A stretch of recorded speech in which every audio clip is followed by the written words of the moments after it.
You are a little bit in the beginning stages of devotional practice. Yes?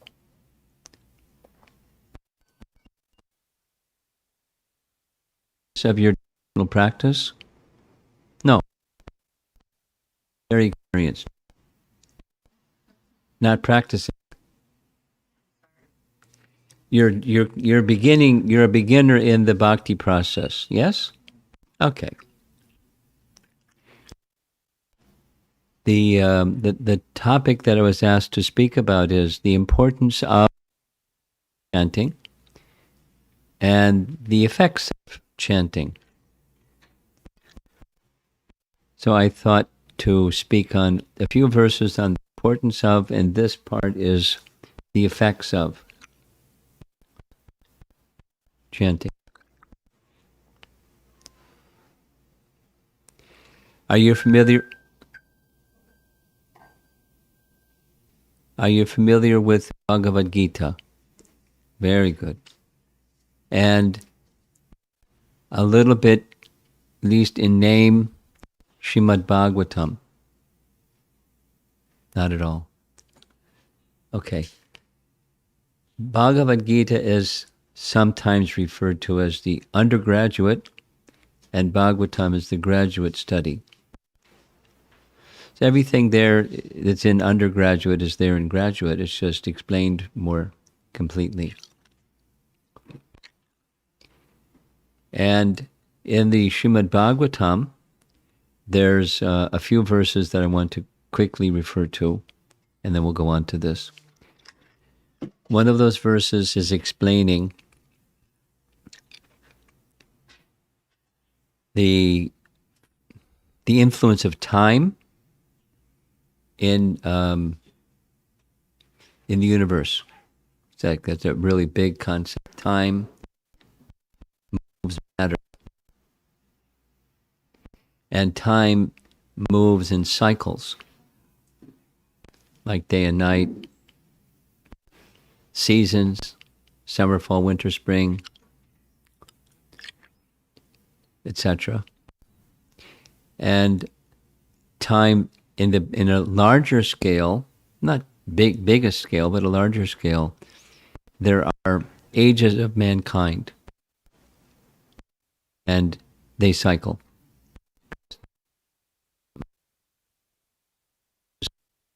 And processes that are most effective for awakening spiritual consciousness in different ages.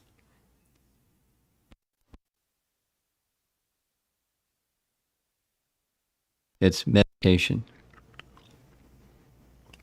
The second of the four is the process of sacrifice.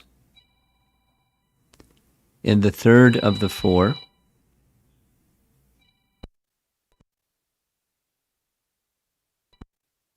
is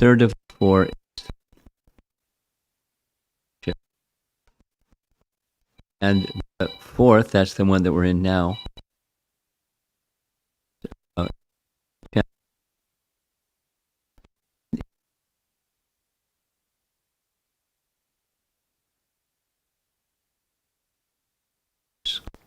or spiritualized consciousness, is the holy name was in each of the other ages. It is special importance for this age. Special importance. That's one. Then there's second one is towards the end of the Srimad Bhagavatam, there's a description of what happens as this age goes on and the deterioration of the good qualities of the human beings on, in the universe, in this planet, but also in the universe. And the picture is pretty bleak. And then it speaks that, in fact, it's an ocean of faults. Dosha is a Sanskrit word that means faults. And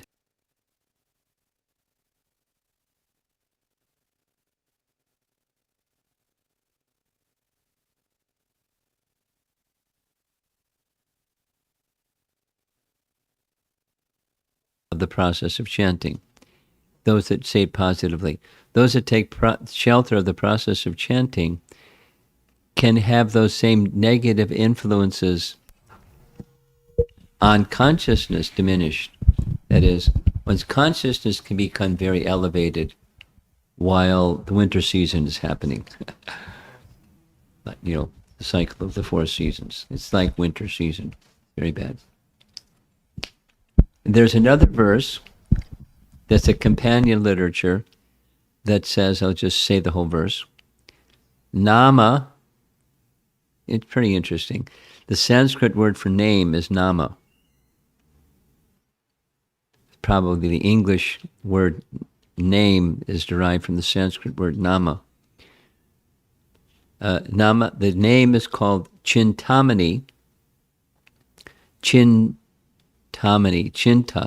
means, so it's a touchstone. Touchstone. Touchstone is a special kind of stone. It can transform ordinary into extraordinary. It can transform things. Like a touchstone contacting base metal can transform it into gold. Touchstone has transforming powers. The name is transformative. Nama, Chintamani, and the third word is Krishna. Nama Chintamani Krishna. The next line is Chaitanya. You've heard of Lord Chaitanya, right? Yes? You've heard his name. Lord Chaitanya, the word Chaitanya means living force. Living force. Rasa Vigraha. Rasa means taste. Like when you eat something that's hot, it's pungent. When you eat something that's sweet, it's sweet. When you eat something that's salty, it's salty. There's a rasa with different foods. There's also a rasa with different music, or a rasa with different relationships that people have. And Vigraha, Chaitanya Rasa Vigraha. Vigraha means form. So the name is the form, or Vigraha, of consciousness. Chaitanya Rasa Vigraha. I'll say the whole thing after we go through the word for word. Well, the first 2 lines. Nama Chintamani Krishnas Chaitanya Rasa Vigraha Purna Shuddho. Purna means complete. Shuddha means pure. It's completely pure. So you when come in contact with that which is completely pure, what happens? You become pure. The name is Purna Shuddho, completely pure. So if you want your consciousness to become pure, come in contact with that which is completely pure. It's going to happen. Just by contact. Nitya Mukto. Nitya means eternal. Mukta, you've heard of mukti? You've heard the word? Mukti? Mukti means liberation. Nitya Mukto. It's always liberated. It's we can manifest it in the physical plane through sound, but it's Nitya Mukto. It's not of this world. And by contacting it, we become pure and we become liberated just by contact with that sound. That's the transformative effect. This is it. This is why it's important. Chanting, why it's important. Purna Shuddho, Nitya Mukto, and then the last line is really nice. Abhina Tvam Nama Namino. Tvam is a Sanskrit suffix that means having the quality of something, like ness, like hardness or softness or kindness or somethingness. Tvam means having the quality of. Abhina means non-different. It has the quality of being non-different between the name and the object named. Nama and Nami. I'm not a Sanskrit scholar, but I've been around long enough that I know these some very simple things. Nama and Nami is, Nama is the name, and Nami is the object named. Like, water is the name, and there's the object named. And things that are material, the name is different than the object named. If I say chair, it's different than the thing I'm sitting on. I can't sit on that sound. I can't quench my thirst by saying water, water, water. The sound or the name and the object named are different. But spiritual sound has a different rule. It's the same. Abhina tvam nama namino. The name and the object named are the same. So by associating with the name, you're associating with the person.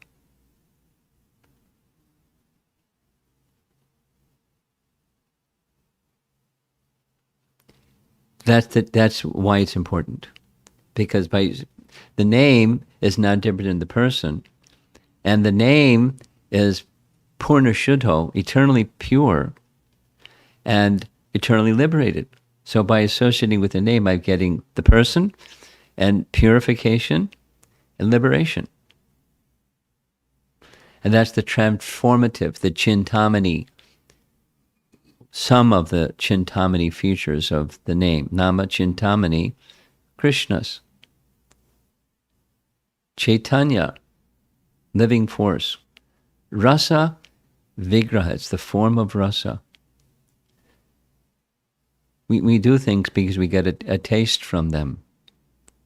Whatever those things are that people do, they do them again and again because they have a taste for them. Whatever that is. Playing basketball or earning money or, something, playing music.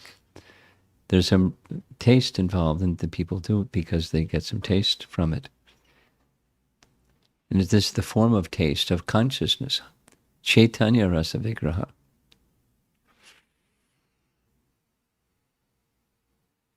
So that's its importance. It's meant for this age. It's the means by which consciousness can be elevated up to the stage of perfection. Of course, that's also to be defined.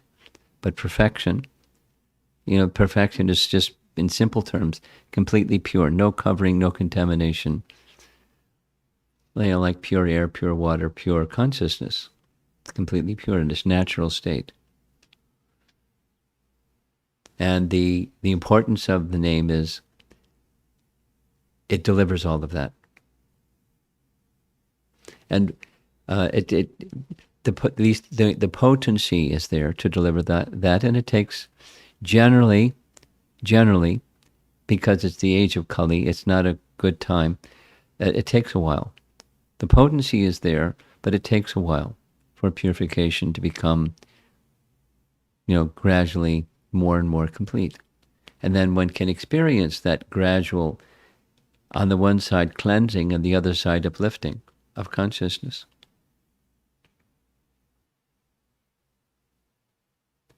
That's its importance. And so those are nice claims. Does it work? Is it effective? And then the request can be, that's what it says in the texts, in these very ancient wisdom literature texts. And so try it.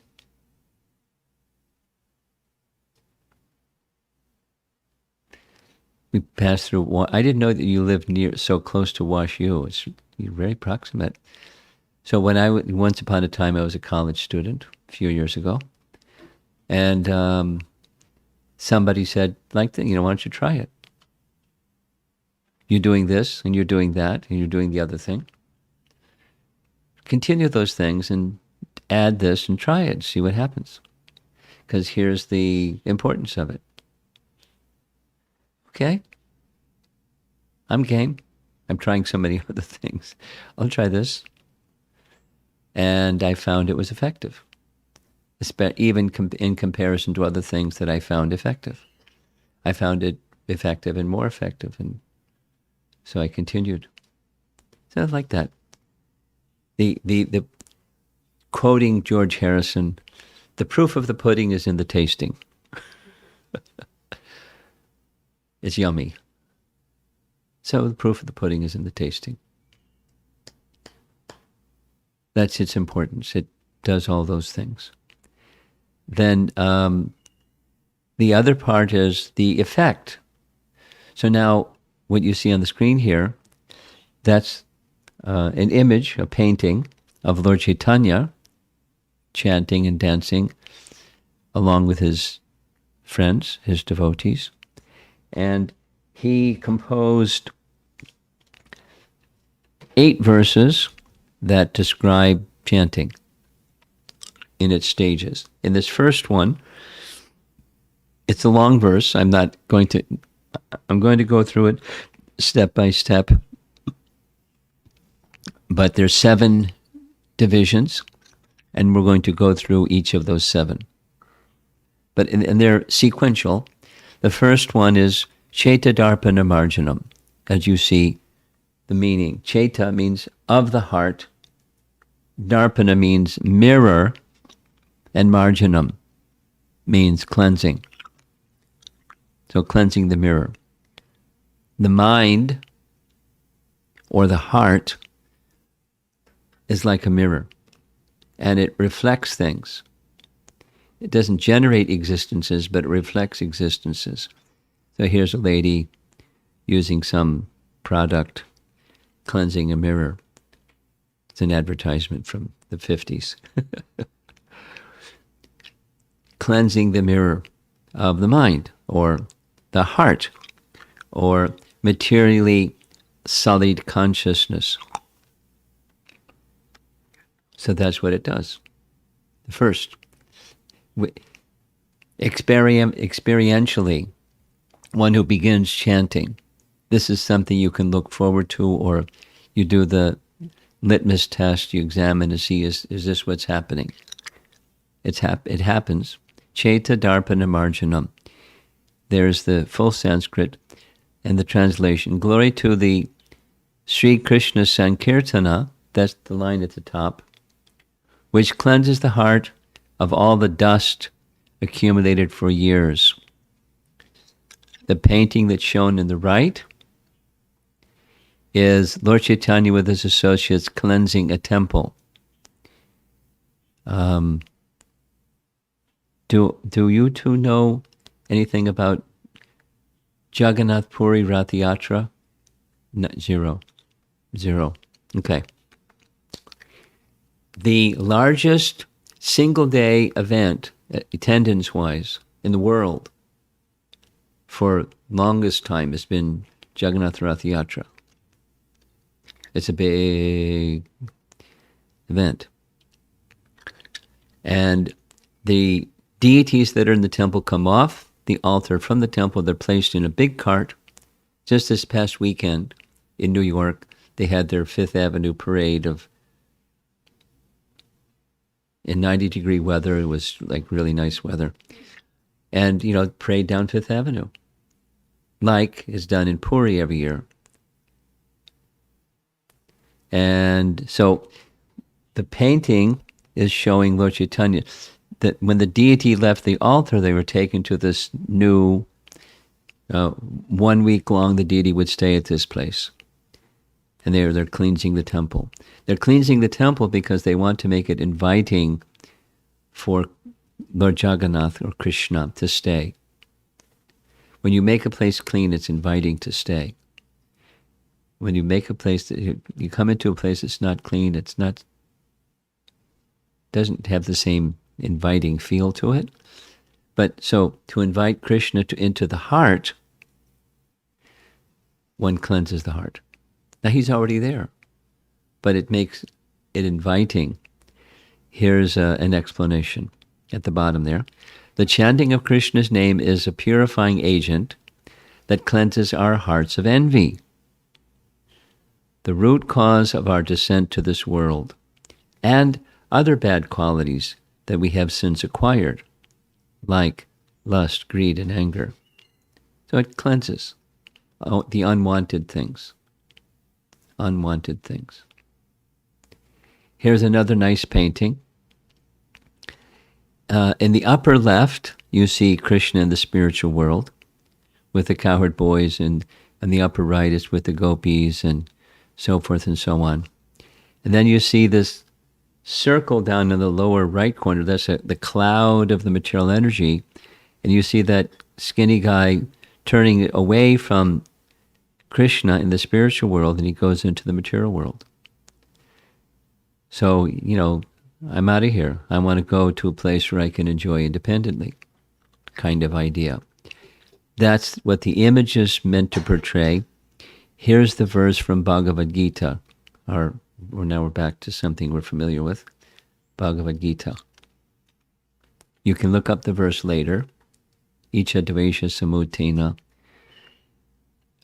O conqueror of the foe, all living entities are born into delusion, that's dvandva moha, bewildered by the dualities arisen from desire and hate. That's the first line. Icha, desire. Dvesha, hate. So everybody here has it. We wouldn't be here if we didn't have it. We'd be in the spiritual world where we're trying to get back to. But desire and hate, and that's cleansed. These effects of ignoring Krishna, it's due to this dvesha or envy and icha or desire. That's a painting of a mirror that's dirty.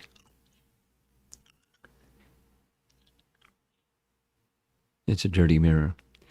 And the heart or consciousness has those dirts or contaminations or envy and desire. So that's the dirty mirror of the mind. And the chanting has the effect of cleansing the heart or the mind. And the cleansing agent is the holy name.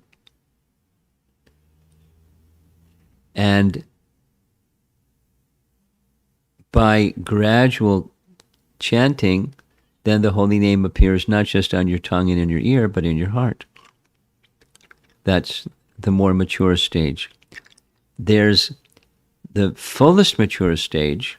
The fullest mature stage is called restoring one's relationship and returning to the spiritual world in one's spiritual form.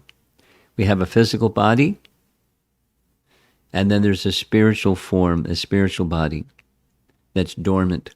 But when it becomes matured, it's called swarup. It's a nice word.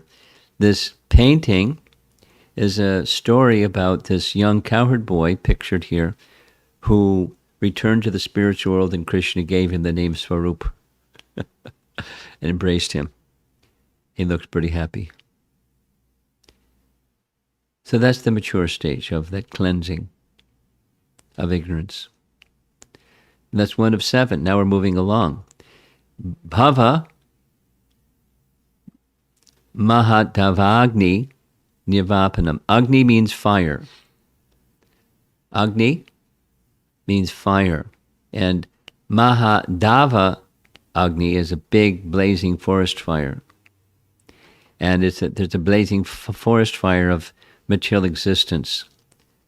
So the second effect of chanting is, as the cleansing takes place, the nirvapanam, the extinguishing of the blazing fire of material existence. So here's a blazing fire. And there's a painting of a pastime that Krishna performed that's described in Srimad Bhagavatam. It happened twice, actually. There was a forest fire. They're in a village area called Vrindavan, and at night there was a forest fire. and the cows were at risk, and the cowherd boys were at risk, and they asked Krishna, help. He said, close your eyes, because he didn't want them to see him swallow the fire, because they might have thought, uh-oh, he's going to be in danger. So they closed their eyes, and he extinguished the blazing fire all around. So like that pastime of Krishna, the name extinguishes the fire of conditional life, of repeated birth and death. So as the name purifies the heart, that's the first part, Krishna's name also protects sincere chanters from any further contamination from the worldly energy and those affected by it. There's a reference at the bottom where it's from Bhagavad Gita. Kama rupena. Kama means lusty desire, not just, sensual, but any kind of, I want to enjoy this object and gratify myself in a kind of exploitative way. That's kama. And this kama is the eternal enemy of those in this world. This fire of material life is very dangerous. And it's dushparena, it's never satisfied, and analena, kama, just you add fuel to fire, it just burns more. You get more in material existence and it burns more. So it's a risky place, and it's very fearful. When I was a young boy, I grew up in upstate New York, and in upstate New York, there's a big mountain range called the Adirondack Mountains. So in every fall, our family were outdoorsy type. So, we got in the car and went to just go drive in the mountains, seeing the changing of the colors of the trees in the Adirondacks. It was really nice. And one time when we were going along, it was, towards the evening hour, kind of like the sky is right now. Not fully bright sun, but it's not sunset yet. And we were driving, because looking at and then we felt this heat, this waves and waves and waves of heat. And what's that? Because it was cooling down from the day in the fall. And we riding around, because it's in a mountainous road, and we got to a place where, I don't know how far away, there's a forest fire on one of the mountains. And it was really so far away, it was really hot. And it was raging. We just turned around and went the other way. Forest fires are very dangerous. They're very fearful things. Don't get caught in a forest fire. And material life is a forest fire, is compared to a forest fire. I left this slide in because I thought you might be interested in hearing a nice story. Part of the Vedas, this vast body of literature, is called the Upanishads. You've heard the Upanishads? Oh, great. Upanishad? No. Okay. It's a philosophical section.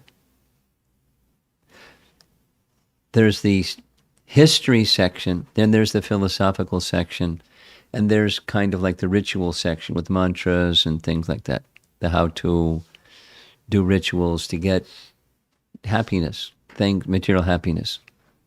So the philosophical portion, one of them, in the lower left corner you see Katha Upanishad, and it begins, this section I'm going to narrate, it begins with this student named Nachiketa, and he had a guru. I think his guru's name is Gautama, Rishi.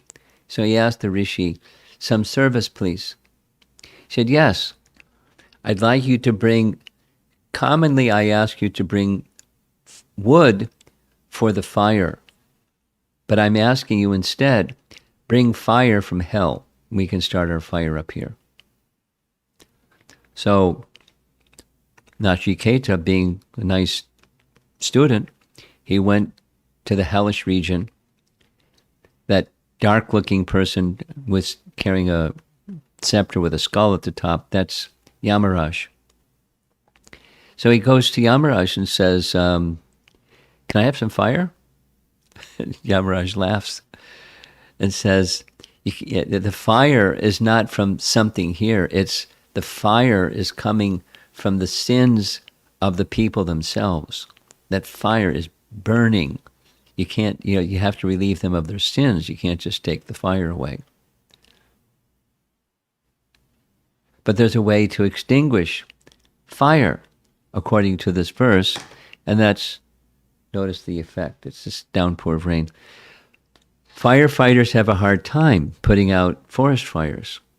They use their buckets and they use their hoses and they use all kinds of things. But what really works is a downpour of rain.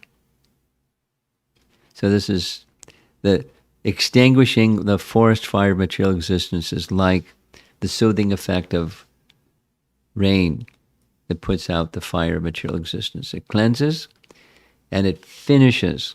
The potency is there. The blazing forest fire of material existence is extinguished. Nirvapanam.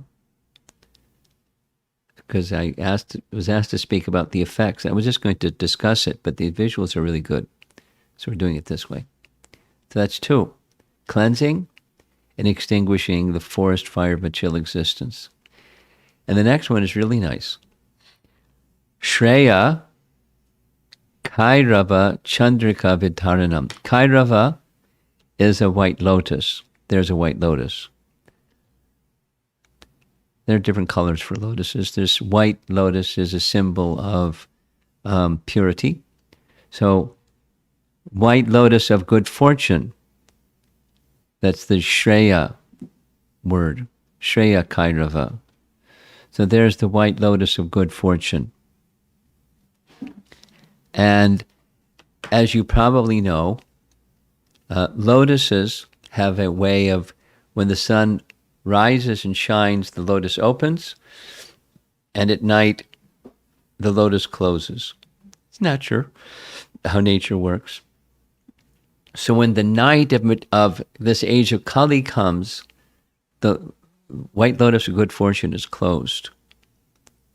But the holy name acts like rays of the Benedictine moon that expands the petals of the white lotus. So even in this age of Kali, this dark age, it brings light into the dark age, and the white lotus of good fortune is expanded. That's in the metaphor, the heart is like a lotus, and the heart opens. And when the heart opens, some other good things happen. So these are the effects. The fourth effect is vidya, means knowledge or education. Vadhu means wife. There's Vadhu, there she is. Or even more specifically, it's the young bride. Young bride. And what's with the young bride? She's, pulling back her veil. But what's she thinking of? Her husband or her fiancé. As she's just got married. She's thinking about him.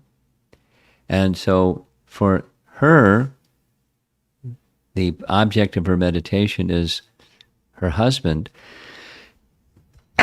And the name is like the young bride of transcendental knowledge. There's this word vidya. So it's the life of when the heart opens, knowledge that's within the heart already, but forgotten and covered, awakens. The white lotus of good fortune awakens, and it's practically experienced as one progresses in chanting. The life, jivanam, of the wife, who's the life of the wife? It's her husband, or the young bride. And that transcendental knowledge, the young bride of transcendental knowledge becomes awakened. So the name is the life of the young bride of all transcendental knowledge. The life of the young bride of all transcendental knowledge.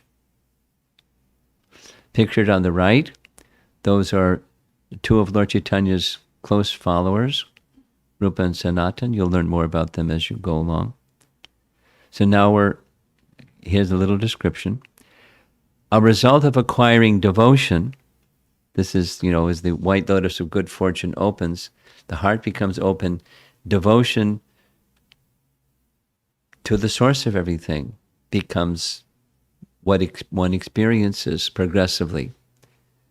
That devotion result is that devotees become illuminated with spiritual knowledge. Further chanting matures that knowledge into realization, which in time reveals devotees' original position and one of the 5 relationships with Krishna. Just from chanting. I mean, there's other things that we do besides chanting, but chanting is the most effective means of awakening all of this. We do other things along with chanting, but chanting is at the heart.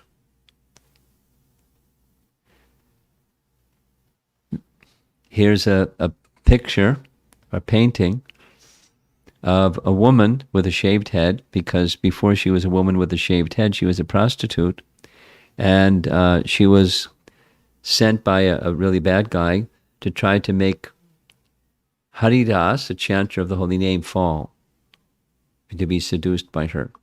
It worked the other way around. She became influenced by the completely pure holy name. She became purified. Purnashuddho.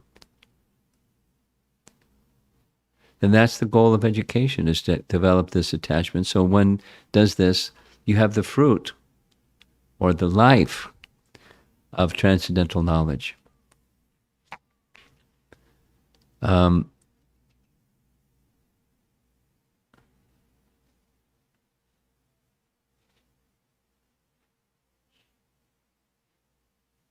I see some hand signals. Are we okay?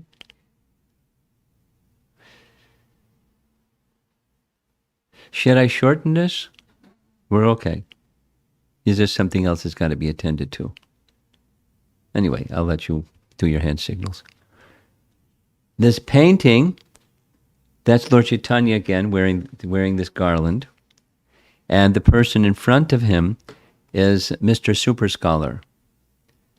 His name is Sarvabhauma Bhattacharya, and he was the most learned person in the whole of Puri. That's the same place where the Rath Yatra takes place.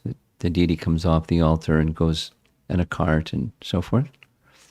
So he was the leading scholar of the whole country. Like, amazing. So he was trying to train this 24-year-old sannyasi in the scriptures. And, the very, very, very rigid parts of the scriptures. And he just sat there and listened to him for 7 days. So at the end, they had a discussion on this very celebrated verse, Atmarama verse it's called. Here's the translation. With the exception of devotional service, all the methods of self-realization are like the nipples on the neck of a goat. Have you ever seen that? Goats, here's a goat. And the goat has these things hanging down from their neck. Nipples on the neck of a goat don't deliver anything. It's just vestige of something that from however they got them, they're still there. Therefore, an intelligent person adopts only devotional service, giving up all other processes of self-realization. They discussed this verse for like half a day. It's a very important verse. And that happens with chanting. So here's one type of chanting. Prabhupada is explaining this lecture. There's chanting on beads. There's chanting in Sankirtan. And there's chanting, reading Bhagavad Gita. They're all nice forms of chanting. And they go well together. We just have 3 left. They're sequential. And so now at a very further advanced stage, Ananda means bliss. Ambudhi means ocean. Here's an ocean. Ambudhi means ocean. And Vardhanam means increasing or expanding. It expands the ocean of Ananda. Now that's high, not just like feeling good or comfortable or content, but it's far more than that. Ananda is an ocean of bliss. There's an ocean, an Ambudhi, and then there's an ocean of bliss. Ananda Ambudhi. And you know who is Radharani? Radharani. Radha Krishna? Radharani. So here's one of the names of Radharani. She's the Ananda Chinmaya Rasa. Ananda Chinmaya Rasa. So when you in mature stages, one can directly be in contact with Krishna's pleasure potency, Radharani. Ananda Chinmaya Rasa. If one doesn't have that, then one has this. That's the illusory potency. It's a nice painting of the illusory potency, operated by the 3 modes of nature. 3 modes of nature. Goodness, passion, ignorance are the 3 modes of nature, and they're presiding deities of them. That's what's shown in the middle there. And so we're under the whammy of that illusory potency, unless we're under the influence of Radharani. She's the internal potency, the Ananda potency, or the Ananda portion of Krishna's internal potency. So there's Radharani on the swing with Krishna. It's Radharani. And in Vrindavan, there's a deity of this Yogamaya. There she is, pictured here. Someday, may you all get to visit Vrindavan. I was planning, pandemic kind of put the plan on hold, but I was planning on taking a group of devotees last October. It's a special month in Vrindavan, Kartik month, to Vrindavan. Pandemic said no. And it looked like what's going on in India is going to be no this year too. So we're probably going to do this virtually. I'm making plan to, so the same dates, those of you that know about the dates, it's, latter part of November. And Bhakti Chaitanya Maharaj already agreed to participate virtually. Some of you know him. Dinabandhu is going to say yes. I know he'll say yes because he loves Vrindavan. And we'll do a virtual tour. Probably one of the places we'll go to is this place. It's in Vrindavan. Vrindavan is where Krishna had his childhood pastimes. Vrindavan. And it's not far from Delhi. So there's a deity there, as you see. That's the Yogamaya potency. Here's a close-up of the same deity, Yogamaya potency.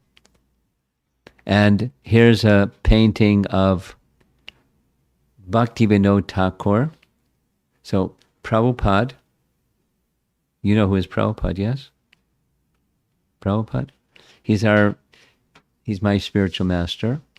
He brought this chanting process to the West, and then all around the world. And so he's my spiritual master, and his spiritual master's father is pictured here, Bhaktivinoda Thakur. He lived in the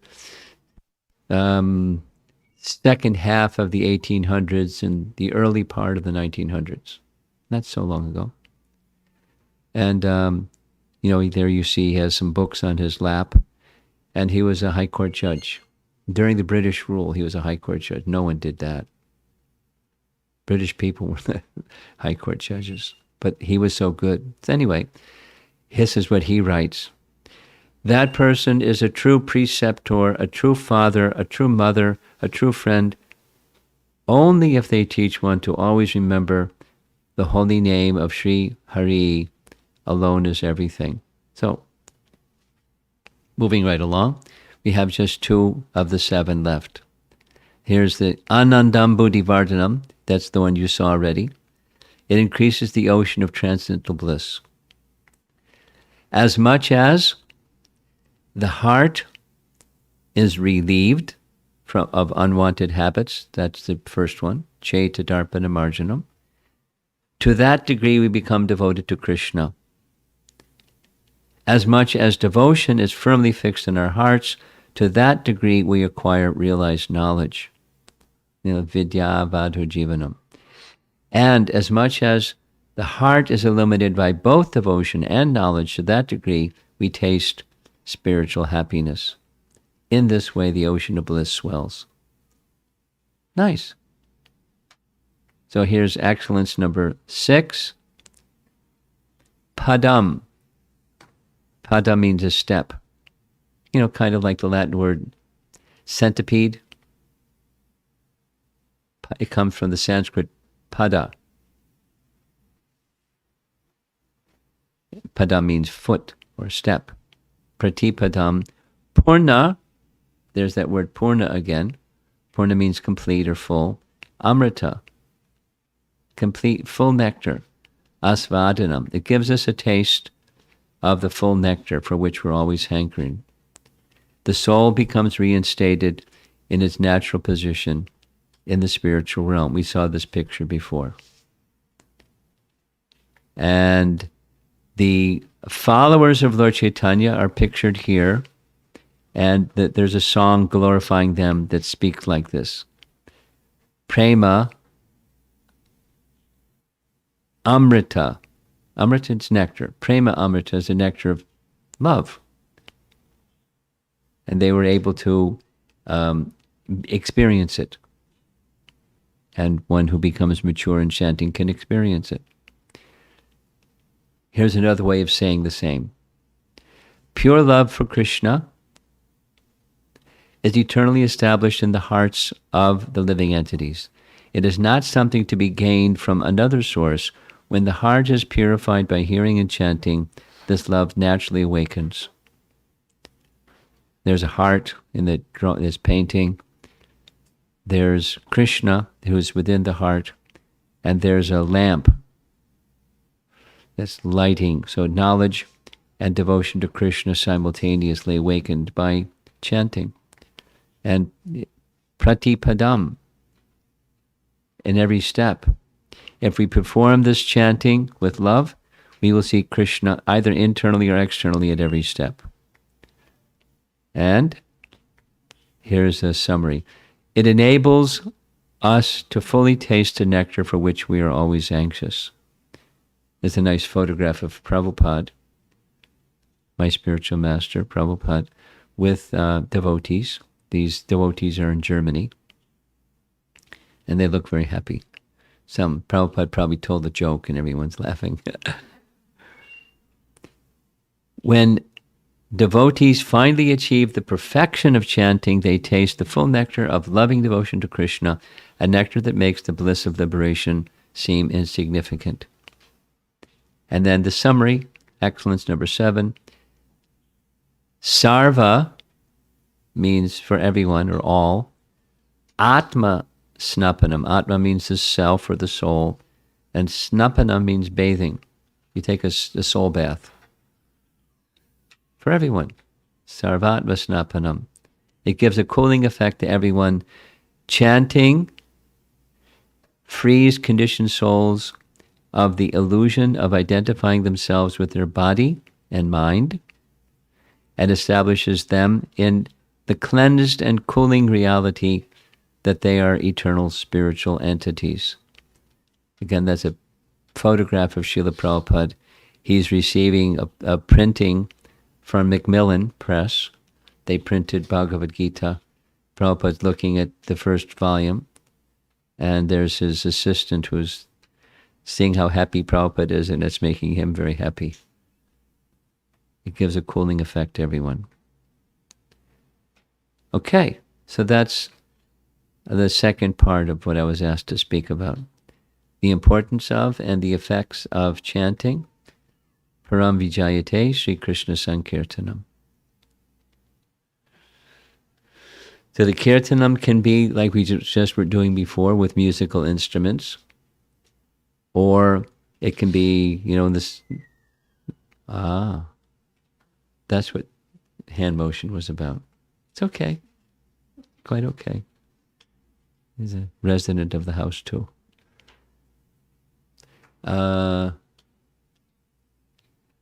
When you have beads, most likely, and you do some chanting on your beads. If not, you can consider getting some beads and doing some chanting like this, like many of us do.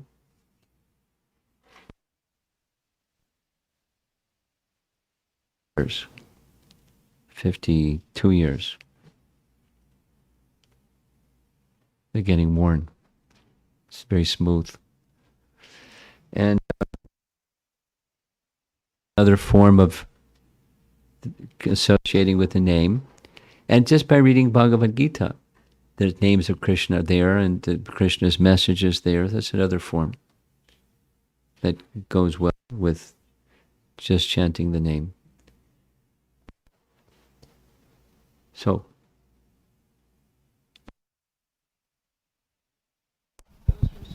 thoughts on the importance of chanting and the benefits of chanting.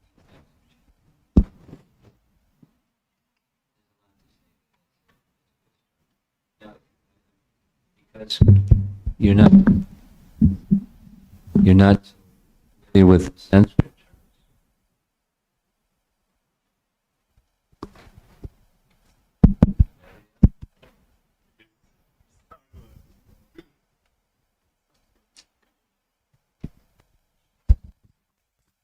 Okay, this one works.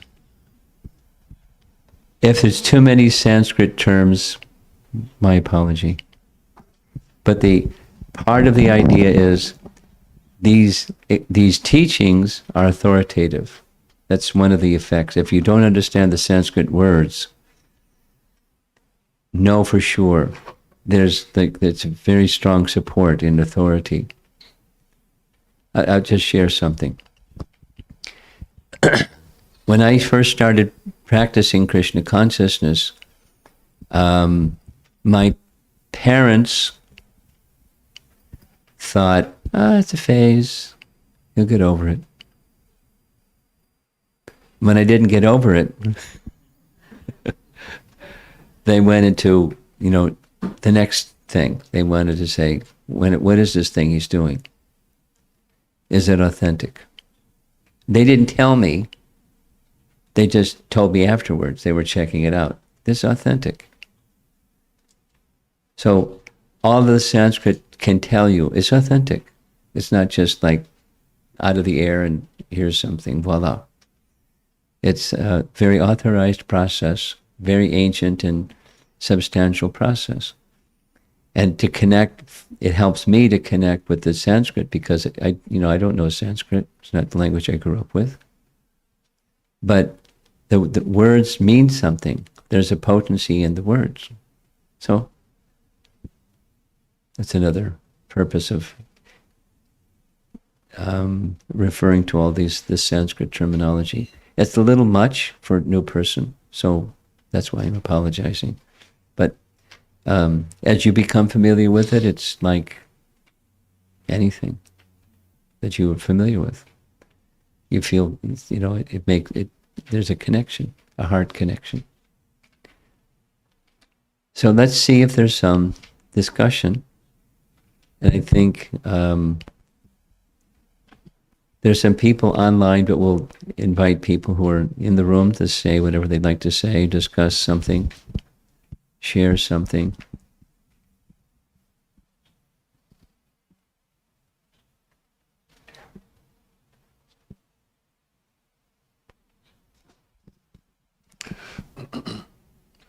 I noticed that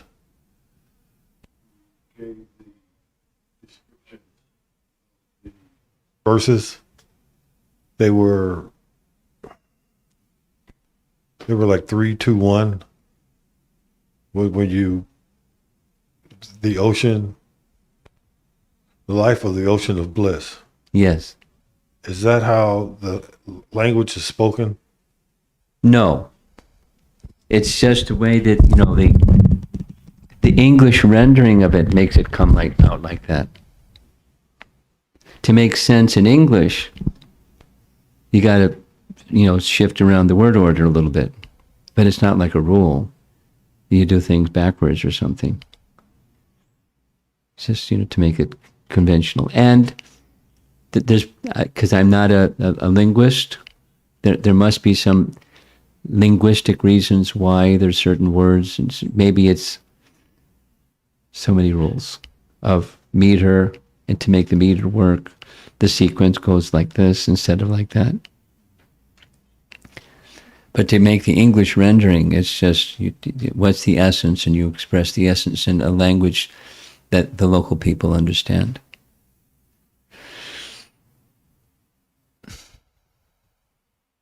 These, by the way, Bhagavad Gita is now translated into something like 86 languages in the world. That's a lot of work. And then, then the Srimad Bhagavatam has fewer, but it's work in progress. And it's, it's going to come out a little bit different when it's in Swahili as opposed to English. They have it in China. The whole of the Srimad Bhagavatam is in. There's an ISBN from the government to publish it. But it's their printing house only. That's China.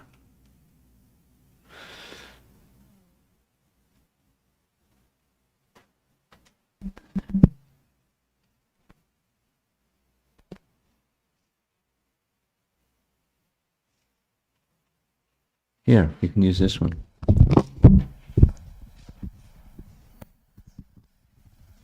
I think about a year ago I started chanting, but it's been a struggle, for a lack of a better word, to focus and concentrate.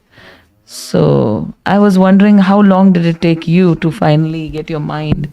Because I've been struggling to, it happens for a little while, but then it goes and comes. And it goes more than it comes. Experience. It is a common experience, and it has everything to do with, that the mirror of the mind, and how thick is that layer of dust, or how many miles thick is the layer of dust. So that you're experiencing some clarity and focus, that's mercy. Because there's lots more layers of dust. It's reciprocation from Krishna that you're experiencing what some focus and clarity. So how long it takes, it's going to vary from person to person, because we have our spiritual trajectory can be this or this or this, and then there's the sine curve effect, the up and down, and up and down. And up and down. It's just part of being a conditioned soul. There's highs and there's lows. There's hills and there's valleys. There's good experience and there's uncomfortable experience. It's just part of our conditioning. It's the world in which we live, and because of the mind. So your question was, how long does it take? And my answer is, it depends. It varies from person to person, and it also varies how much concentration or effort, you can say. Abhyasa is the Sanskrit word, practice. So it's one thing that the mouth is going, and it's another thing what's the mind doing. And that's the distraction, whether, focused and not focused. So it takes practice, and it depends on the intensity of your practice and the intensity of your recognizing, I can't do this on my own. I need some mercy from some higher power. So the prayerfulness of your effort will also be an answer to how long it'll take. And it's going to vary from person to person, and even for the same person, from one time to another time, even within the expanse of 10 minutes. It can be higher and lower. Connectivity, or being distracted or not distracted, being focused. And then, so it's practice. Practice makes perfect, right? Little saying. But it's not just practice, it's the quality of practice makes perfect. How are we doing with the tricky microphone? You're going to give me the cord one, you're going to take the cordless one. Okay, great, thanks. Others would like to.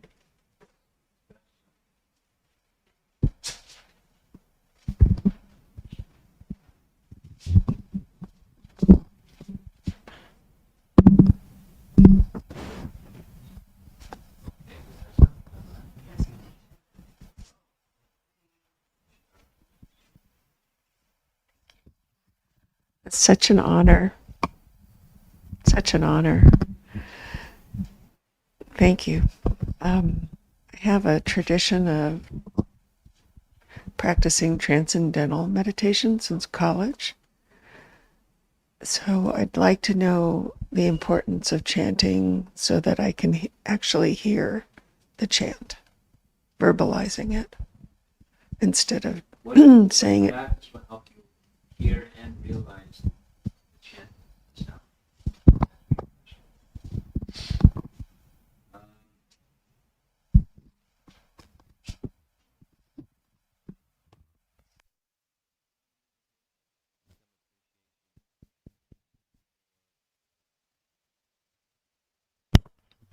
Okay. For a teaching I like and resonate well with, it goes like this. There's the Vedic, can you turn the volume up? The Vedic conception of the senses is there's 5 knowledge acquiring senses, and there's the mind, makes 6. So the senses compete for attention. And the mind thinks I'm in charge. But actually the mind is serving the dictates of the senses. I'm hungry, I'm thirsty, I want to see something, I want to touch something, I want to smell something. So the mind is running after the senses. Now, with mantra meditation, the teaching is when you hear, so focus on the sound and hearing the sound. The mouth is making the sound, but the mind may be elsewhere. If you want to capture the mind, you have to hear. And Bhaktisiddhanta's teaching is the ear can conquer the mind. And then there's no longer a quibble. He uses that word, quibble. Like argument over who's in charge. The ear's in charge. The mind can be conquered by the ear. So when you're practicing mantra meditation, it's the sound and it's hearing the sound. Now that's a qualitative, up and down also. But when you're hearing the sound, the mind is conquered. And the senses become inert. This is the Rupa Goswami's teaching I like.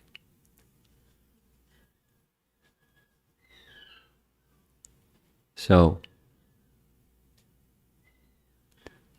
whatever you can do that focuses attention on hearing, then you can conquer the distractedness of the mind. That's a key to, how long does it take kind of question.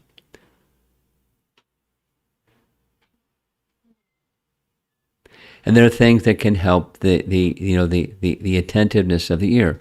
Just like we spent a little bit of time on what's the importance or what's the effect. So sometimes some devotees like certain prayers, and they recite certain prayers before they begin chanting. That helps the heart open, because they, in a meditative content. So, and the heart is open, and now I know what my business is. It's not a mechanical something. It's a experiential something, and I want to hear the sound. When I hear the sound enters the heart. The mind becomes stunned.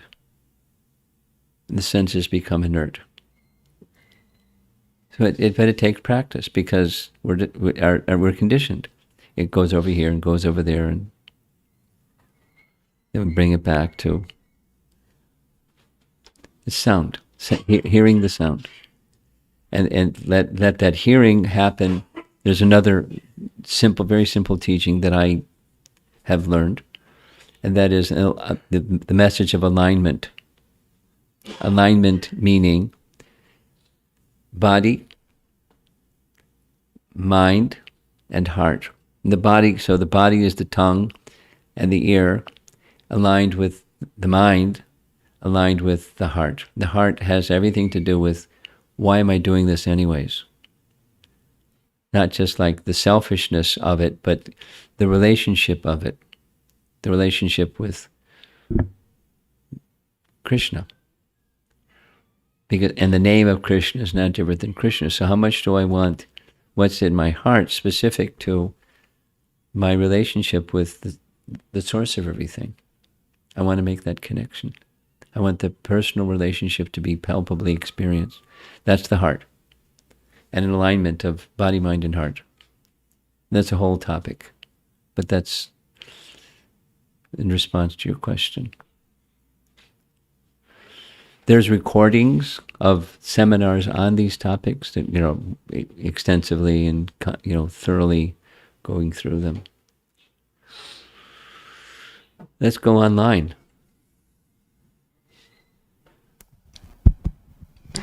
This is from Rupa Vilas Das Prabhu. I was wondering how the fire of hell was mentioned. Turn the volume down. Or speak more softly. In this talk. Is that to say that the holy name can extinguish fire of even hell? Yes. Okay.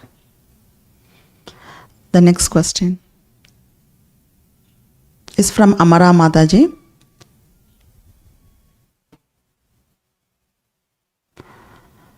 If thoughts about improving our services come while we chant, then how we avoid those? Do we even need to avoid such thoughts? Yes, you do need to avoid such thoughts. And one of the best ways I have learned to avoid such thoughts is to think the following. This is my time for being with Krishna, and A or B, and A wins.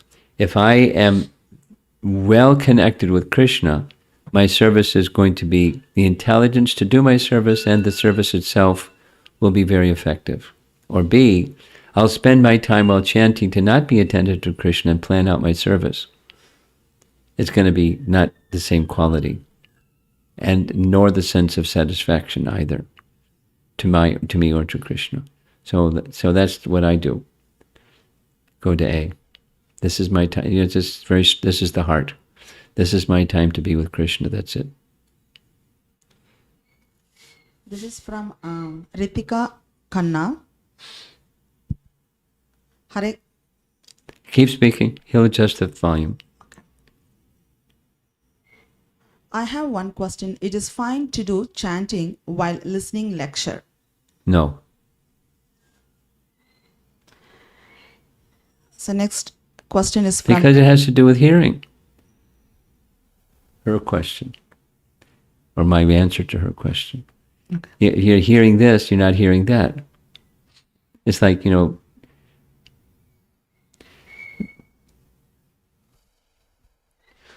when you're cooking, for example, you can chant, but you're not going to be inattentive to your cooking because you burn something or whatever. So you're attentive to your cooking, but you can chant while cooking, but you can't listen to class while you're chanting. The ear is not going to go to those two places. Go ahead. Okay, this is from Manasa. How can be always active in 16 rounds of chanting? In between, we might feel to be enough. Practice.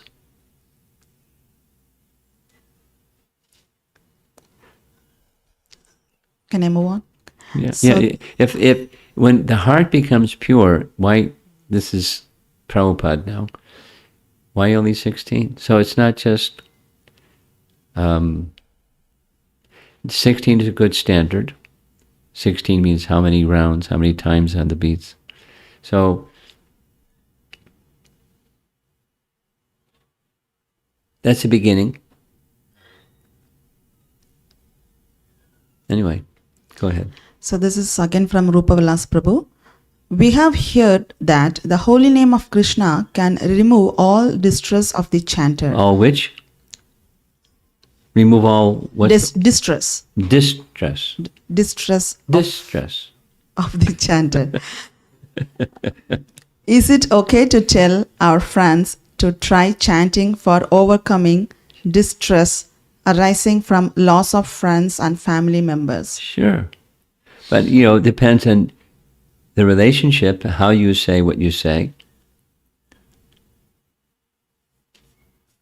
So, yes, it's okay, but be very sensitive to the person and the situation they're passing through as to how you express.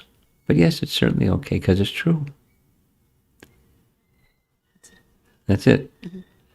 Anything else in the room? Okay. Srila Prabhupada ki